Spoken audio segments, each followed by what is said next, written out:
So, right, check this out. Bandana Black pointed out something, right? He was like, how is Wack gonna get 100 Bloods and 100 Crips to basically ride for him, right? And while extremely rare and most likely, in his case especially, with how various Crips are looking at him sideways as hell and openly, blatantly disrespecting him, I don't want to say it wouldn't be able to happen. I don't go against the grain like that, but I think he's one of those people where it's going to his head, if you know what I'm saying. He's thinking he's bigger than he is. And I only say that because I only know one person personally that it would have to be they got smoked, right? That's the only situation in which anywhere near 100 people, like I'd even lowball it and say 50 to 100 people. Maybe in one or two specific organizations it might be 100 or more people, but there's only one person that I know of personally, like where I personally know this person because I am this person, where Crips, Bloods, different organizations would, you know what I'm saying? And out of that, I can only say there'd be two that would for sure, like, they would put a word out, like, to a point where, like, it would get done. But I would have to get smoked. Like, put it like this. If someone attempted to rob me, maybe, like, 10 to 20 people. I mean, if they actually did rob me, maybe, like, 40 to 50 from, like, 20 to 30 from each. You see what I'm saying? And I can only guarantee out of 2, maybe 3, because the Ecuadorians might, you know what I'm saying? The Ecuadorians might help me.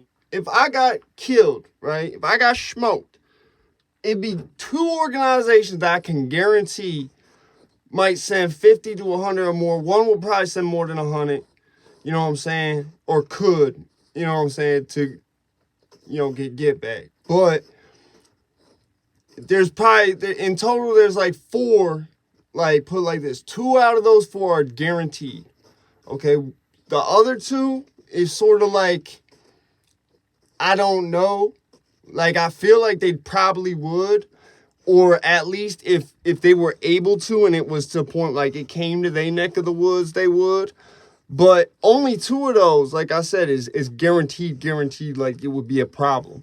You feel what I'm saying? It would have to happen out here. It couldn't happen in another state. But in any case that I'm not dead, I'm going to have to go with them. I'm going to have to risk my freedom and my life too.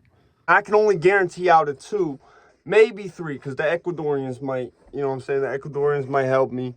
But then again, that was just because of luck. Like, I would just really happen to be in the right place at the right time, meet the right people, get them to owe me enough favors, get them to not just have enough respect, but enough, like, these people genuinely love me like they family. You feel me? So, and I've never known nobody else where to them, it's not a question. Like, to me, it's not a question where if I die, yeah, someone else gonna die tonight. That's not a question. That is a fact. To the point, my wife had a dream, and in the dream, the person who wound up getting get back for me wasn't even someone, it's someone I haven't talked to in a decade. You feel me? And that's likely how it play out. It would likely be somebody I didn't know at all. That would more likely be the case. And I think that's what the dream was symbolizing because, you know, a lot of times dreams will do that. They'll try to symbolize shit. Like, for example, and the only reason I say it, the person who got get back has a kid, all type of shit. He's not risking all that shit just for me when he hasn't talked to me in 10 years. I don't care if we was friends since kindergarten, whatever. Like, and he was one of the first friends I had when I came up here as like a little kid. Excuse me. He's not doing that. I'm sorry, Sean. Is not doing that. My boy Sean Yankowski is not doing that. So, fucking, I could say, and it's really just because the Crips that I speak of, someone with a high level of rank in that group is like, he's literally like my uncle. You feel what I'm saying? Not literally, not like blood related, but like we are mad close. And like he has a lot of love for me. And it's only because he's of the stature where he can say shoot and somebody gonna shoot. And then there's a couple other groups aside from, you know, the obvious bloods that would, but I would have to get smoked. That's the only way more than 100 people is going to be in the streets riding for me is if I got smoked. And I would have to get smoked in Connecticut. That's the only way. That's why I won't leave Connecticut. Because I know here I'm safe. If I'm not safe, someone else is not safe. And that's guaranteed. If I go out there, that's not as guaranteed unless I bring enough of that with me. You feel me?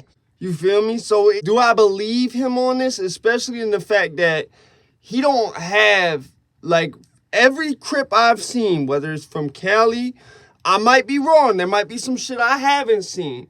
But no matter what the side is, and I'm not going to go out naming sides and whatever, but I've seen various Crip sets and various high-ranking people in them disrespect Wack100 openly, subliminally, in music videos, in podcasts, whatever. Like, so it's hard for me to believe that there's any level of respect there. It's not impossible, but it's highly unlikely. You feel me? Like, because there's people in these organizations who they wouldn't even, you know what I'm saying? It wouldn't be that guaranteed with them. And they in some of these other organizations that I'm not as closely affiliated with. You feel me? So it really just comes down to luck and talking to the right people at the right time. You ever heard 50 Cent say, like, you'll be as successful as the motherfucker you talk to for no reason. You'll be as rich as the motherfucker you talk to for no reason. It's the same type of shit. It's the same type of shit, but bigger as to why, like, Tukaville, that happened. No disrespect to Tuka. Or the same type of shit where O-Block happened, but bigger. And it can really only happen, I think, in somewhere like Connecticut, where you have a lot of cities in a compact, small-ass state that are all really hood cities full of motherfuckers who are, you know what I'm saying, trouble man, like Beanie Siegel would say. So, yeah, like I said, I'm out this bitch, man.